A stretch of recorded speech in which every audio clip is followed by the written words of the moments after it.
Maye and Spencer Rattler will both get their first career starts in week 6. What can we expect from the rookie quarterbacks? All that and more in this episode of the Locked On Dynasty Football Podcast.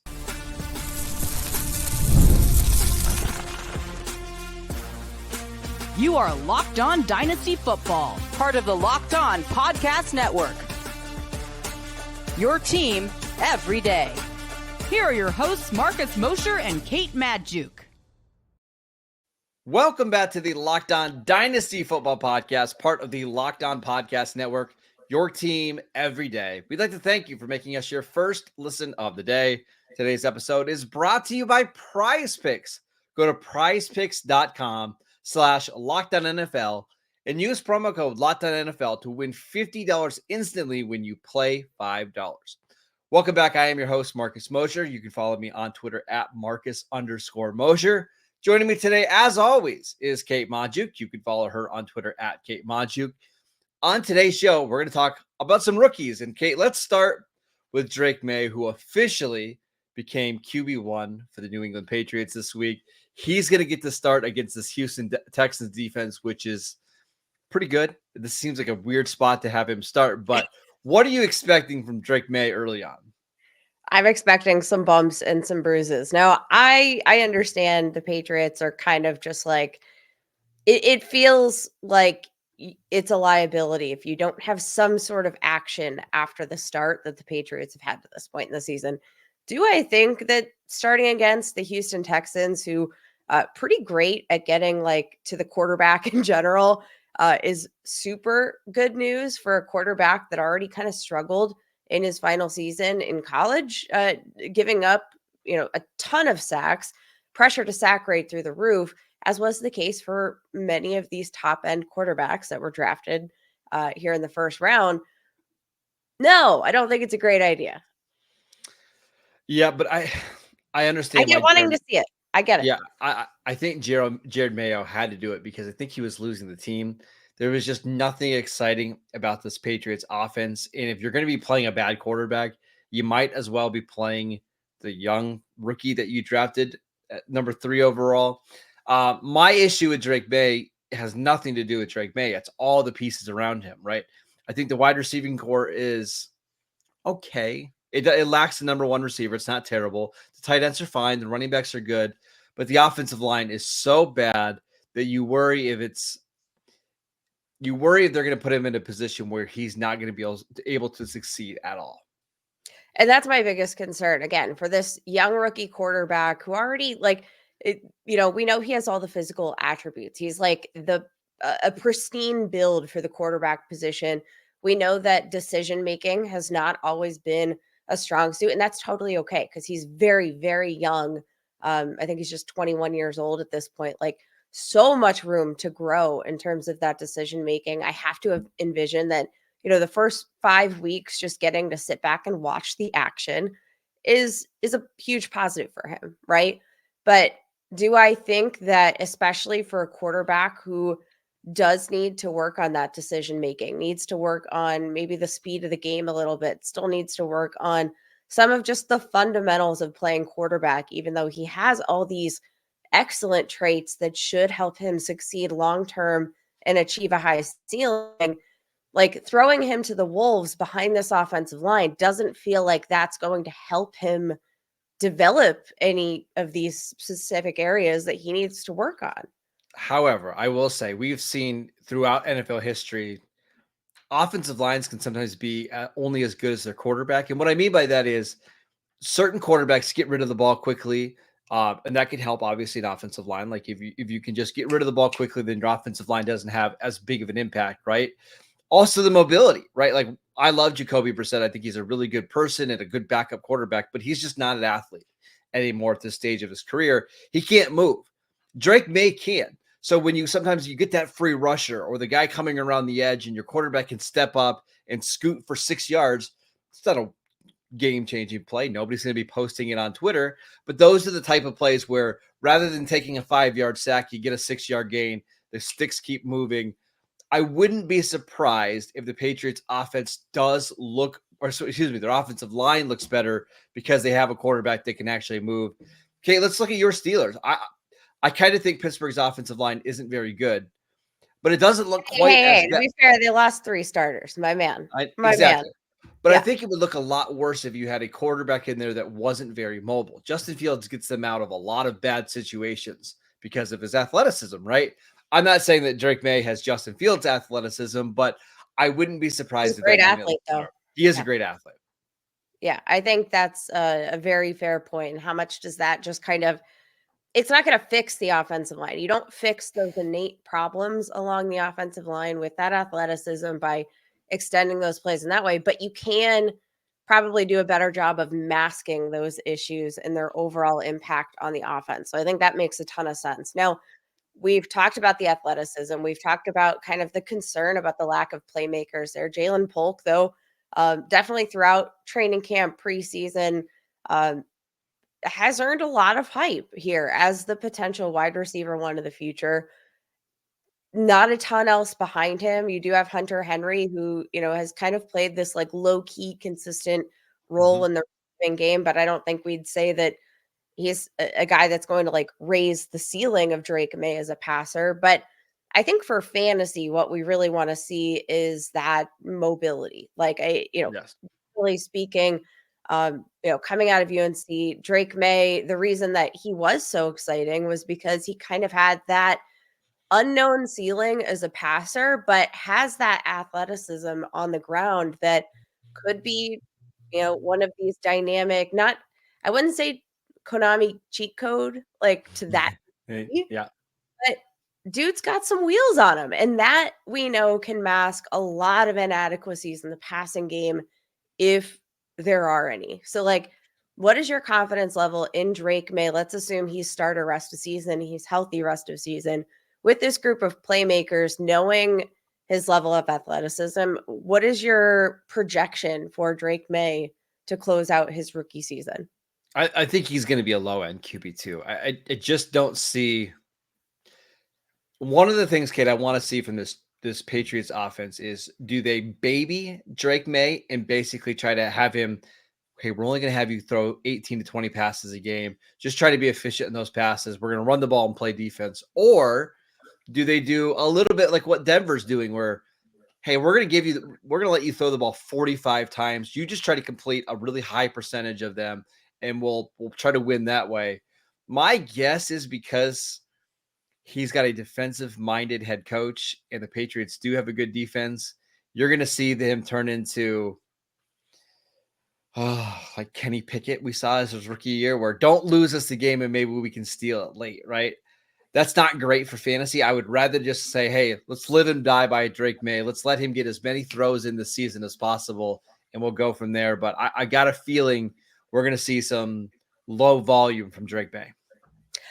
I have a feeling that you throwing Kenny Pickett into the conversation there is going to scare a lot of dynasty No, managers that took he's not going to say he's not Kenny Pickett. He's not Kenny Pickett. I just want to make he's that. absolutely not Kenny Pickett. And like, let's go back to like fundamentally a difference between Kenny Pickett in his first full season as a starter at UNC.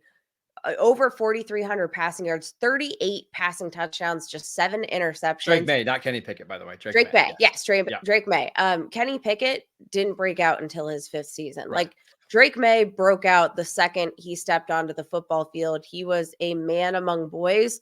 I just more mean, Kate, like the way that they're going to run the offense. That's all. No, absolutely. I just wanted to clarify that for anybody Yeah. that hears Kenny Pickett and is like, uh-oh. They're starts. Yes, I get it. Yeah, I just want to ease the minds of people because Drake May, I do think, has an incredibly high ceiling here in the National Football League. 7+ rushing touchdowns each of his seasons as a starter. 400+ rushing yards. Like, I think that's a pretty reasonable floor to consider for Drake May, like in the National Football League, once he gets, his feet on the ground and once he gets some improved playmakers in the receiving game. I have a question for you. This might be a crazy one. The Patriots were all in on Brandon Ayuk, and I haven't heard any rumblings that they're all in on Devontae Adams, but is there a chance that with the knowledge that Drake May is taking over this offense, could they be in the Devontae Adams sweepstakes? Because I feel like it would make a lot of sense. If I'm throwing my rookie quarterback out there behind this offensive line, I want to give him an A-plus receiver that we know can get open quickly. We know is reliable, even if he's not open. Like, you could just chuck the ball up to him and he's good. If I'm the Patriots, I want to go get Devontae Adams and I want to enter this conversation. I think it makes sense for Drake May. I think it makes sense for the Patriots. And I do think it makes sense for Devontae Adams. But I don't think Adams is going to want to go there. He wants to go play with his buddies. He either wants to go with Aaron Rodgers with the Jets or go play with the Saints and Derek Carr. I wouldn't be surprised if he's open to the idea of playing like with Baltimore and Lamar Jackson, but it just doesn't seem like that's something that Devontae Adams wants to do. It seems like he just wants to go to a situation where he can get a bunch of targets. That would be New England, but until Drake May probably starts to put together some good games, I've got a feeling that wide receivers aren't going to be busting down the doors to go play in Foxborough. Hey, nobody was busting down the doors to play in Buffalo. And then I look know. what we saw a wide receiver one do for the offense.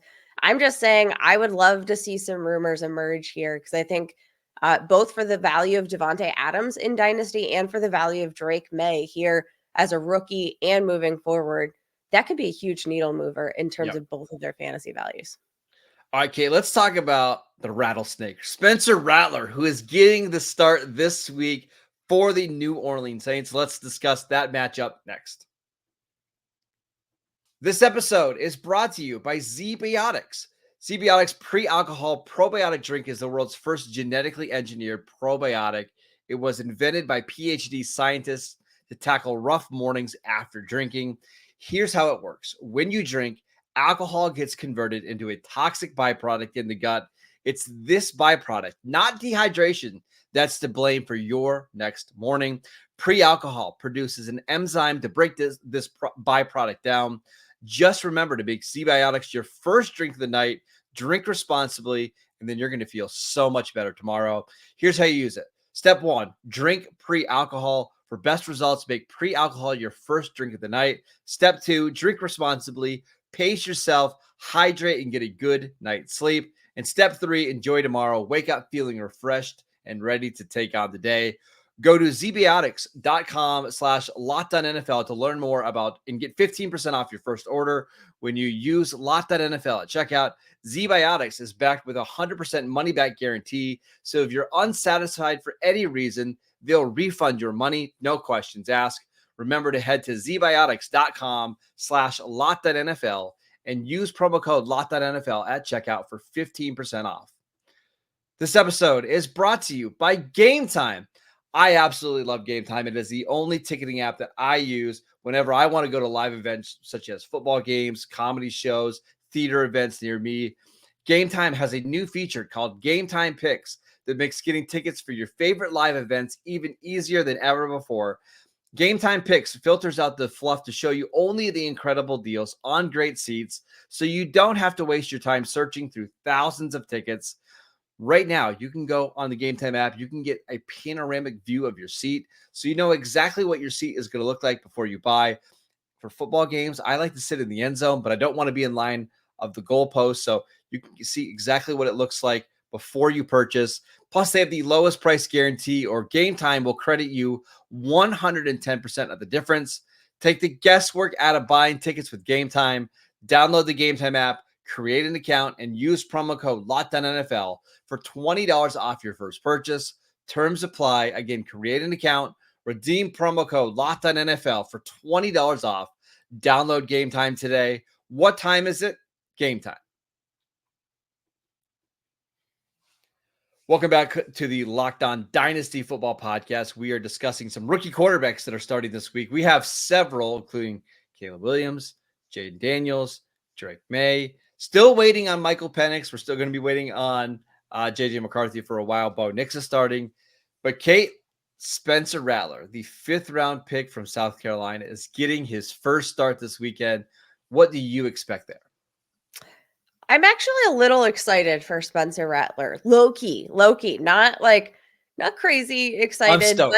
but I'm pretty excited. So let's talk about like Spencer Rattler, the prospect, because he was a guy that again, I talked about Drake May and his immediate success when he stepped on the football field.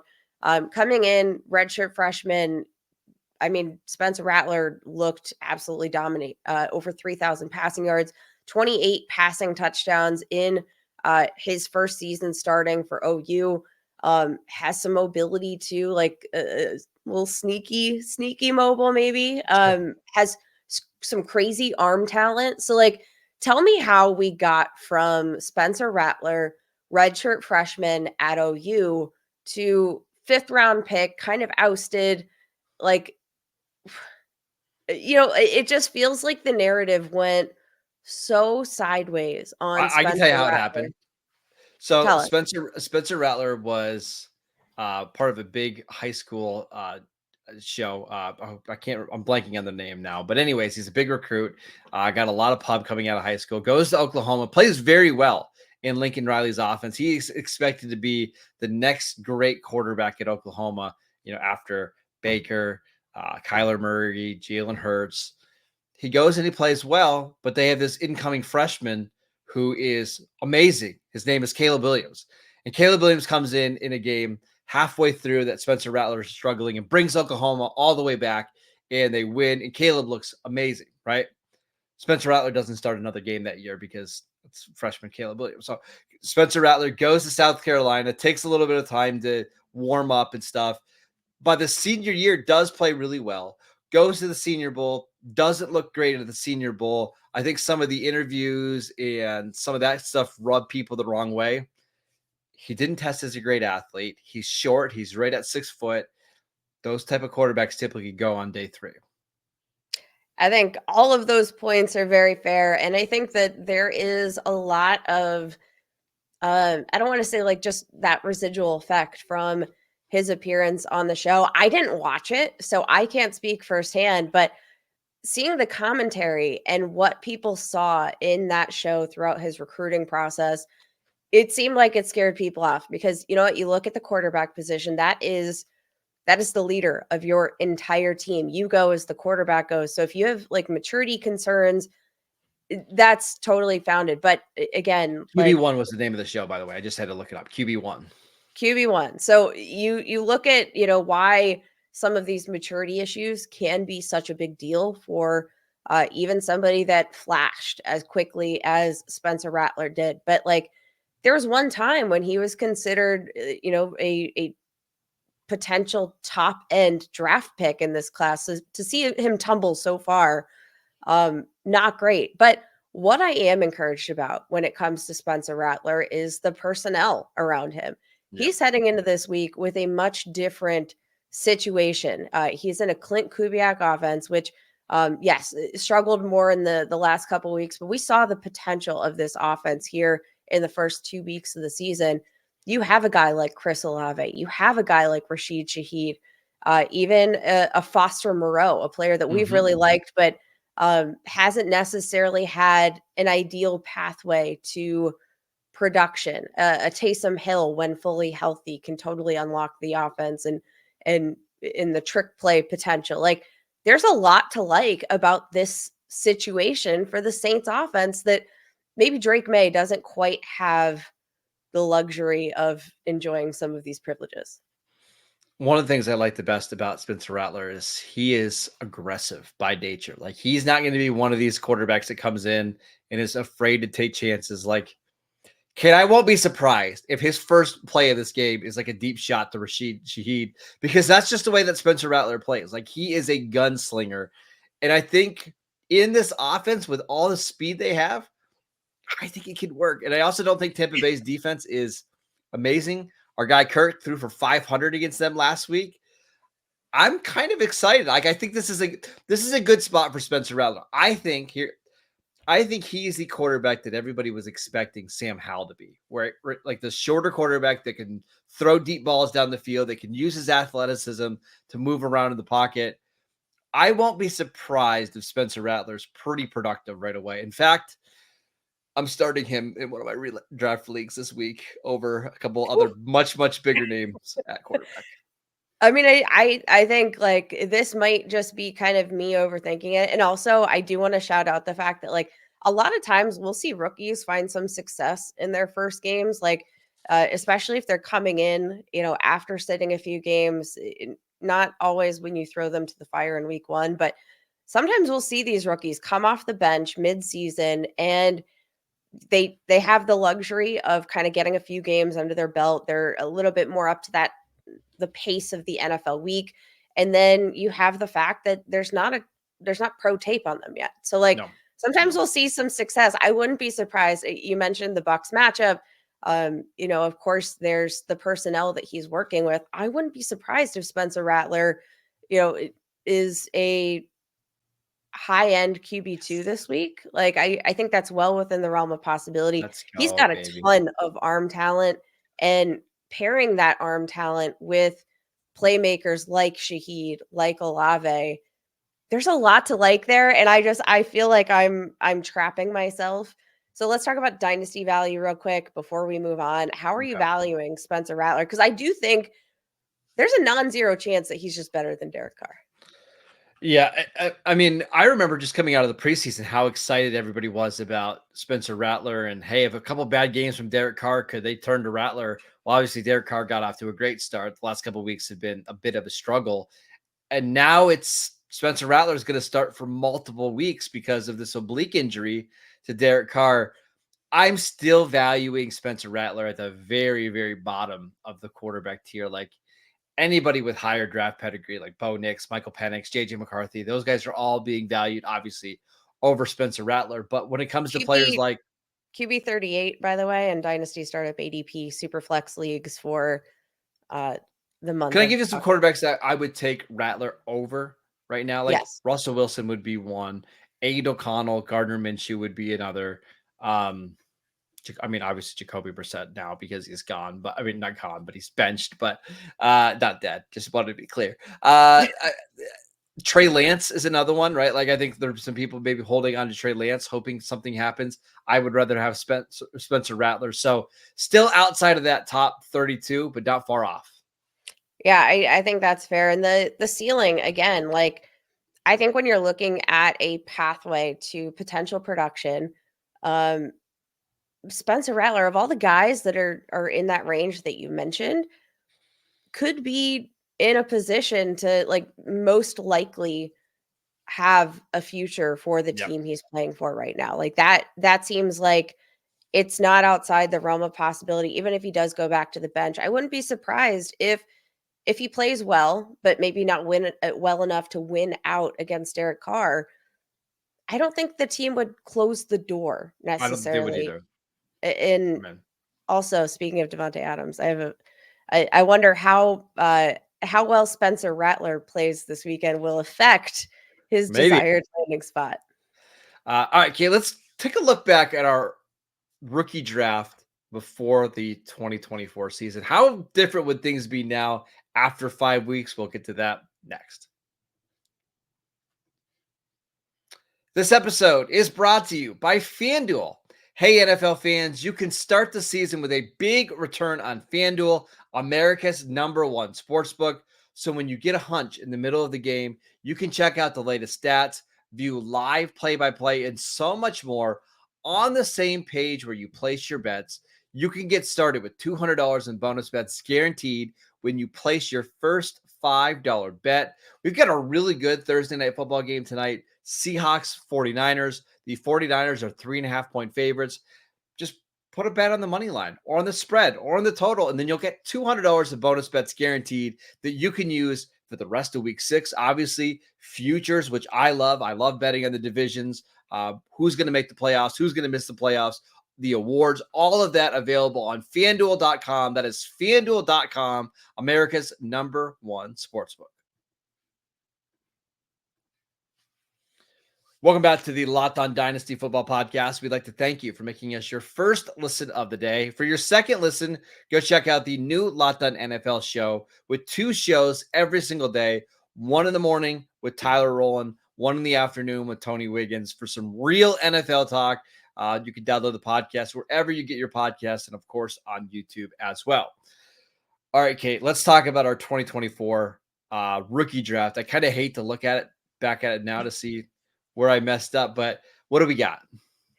All right. I think this might be a crazy statement to make after Caleb Williams had an absolute breakout game. We know he's got all the talent in the world, all the personnel that you could ever possibly want in that offense. A lot of talent at wide receiver, but I mean, the easiest mistake we could correct is Jane Daniels QB1, correct? Yes, but I also don't think you're right. I think if you're redrafting now, Jaden Daniels goes ahead of Caleb Williams, right? After 5 games. But I don't think if you drafted Caleb Williams at 1, you're disappointed at all with the production you got so far. So in hindsight, it's not a terrible pick at all. I don't think it's a terrible pick, but if I'm thinking, what would I do differently?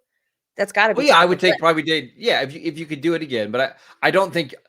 I think the whole point is I don't think you're upset that you drafted Caleb Williams at 1. Very fair. How about how far up the list are we drafting Brian Thomas Jr.? Obviously, Malik Neighbors, Marvin Harrison Jr. I don't think you're going to feel No, bad about those picks there, but no, I still take those guys over Brian Thomas Jr. easily. even Roma Dunze.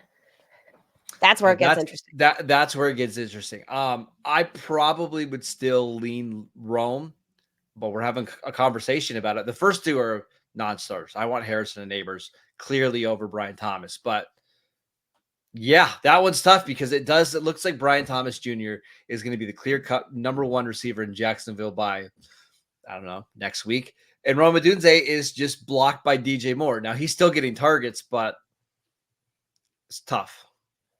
It's tough, but I do think you're starting to see the potential of Caleb Williams being able to support multiple wide Yeah. receivers. Week 1, you were kind of looking around the room saying, like, is this dude for real? I don't know. Brock Bowers, like, would you have drafted him at this? Like, I actually think that there's a case in maybe a tight end premium league where, let's say non-super flex, you draft probably Marvin Harrison Jr., Malik Neighbors 1 and 2. Bowers 3. Bowers would be the 3rd guy off the board, no? Yeah. He's the number 1 scoring tight end in the NFL this year. He's done it with Gardner Minshew. The quarterback situation can't get worse. I know they're going to Aiden O'Connell this year, but projecting forward, you got to assume the Raiders are eventually going to get somebody. Devontae Adams has been there when he's been getting all these targets. I would expect him to get even more with Devontae Adams likely being traded. So, yeah, I think Bowers for me is a pretty easy 3rd guy off the board after Harrison and Neighbors. Let's go further down the list. Now, like, I'm looking at some of these, 2nd, 3rd round picks. We had Blake Corum, who was drafted on average end of the 1st round in non-super flex formats. Marshawn Lloyd drafted, mid-second. Yeah, I'm looking at some of the later round picks here. Bucky Irving drafted in the 3rd round. Braylon Allen drafted in the 3rd round. Like, can I give you one that I feel really gross about right now? Yeah. AD Mitchell. Now Michael Pittman's going to be out or at least this week with a back injury. He might be put on the IR, but Josh Downs has looked really good since he's come back on the field. Alex Pierce is making plays down the field. Pittman just signed a long-term contract, and AD Mitchell is out there making business decisions. There's been a couple times over the last 2 weeks where Flacco's throwing the ball in the middle of the field, and he's just alligator armed it. He's pretty clearly the 4th best receiver on this roster. And I wonder, like, how long is it going to take for him to have a consistent role in this offense when all the pieces are healthy? Yeah, and I mean, I think that's also just kind of a testament to how low-key good this Colts receiving core is. I love Josh Downs. I think Josh Downs probably is one of the better values in dynasty leagues right now as we're speaking. I think that's an interesting conversation. One final note that I want to make that, like, I'm just kind of thinking about now as we're moving forward, we're looking at the future of the Bengals offense. Eric All has been a tight end, rookie tight end for the Cincinnati Bengals, coming off a torn ACL last season. Didn't get to see him in a ton of situations here, but now he's active and he looks good. And he has been far more involved than I ever would have suspected for a rookie tight end coming off a season-ending injury from the year before. It's hard to envision what Eric All might have been in terms of draft capital, in terms of his production profile, if it weren't for just a string of health issues throughout Yeah. his entire collegiate career. I'm looking at Eric All as one of the potential better values here in especially like a tight end premium league where you don't necessarily have an answer. Mike Gesicki, I don't think is a permanent fixture in this offense. No. You have T. Higgins probably on his way out, I'm assuming. Like I think there's a real shot that Eric All could just be a permanent fixture in this passing game with one of the best passing quarterbacks in the league. Last one, I would draft Xavier Worthy even higher than I did the first time around because Whew. now Rashee Rice obviously out for the rest of the year, likely going to be out most of 2025 due to the suspension. He's going to get going. I expect after the bye week to see him more involved in the passing game. So Xavier Worthy coming on up the dynasty rankings. Bye.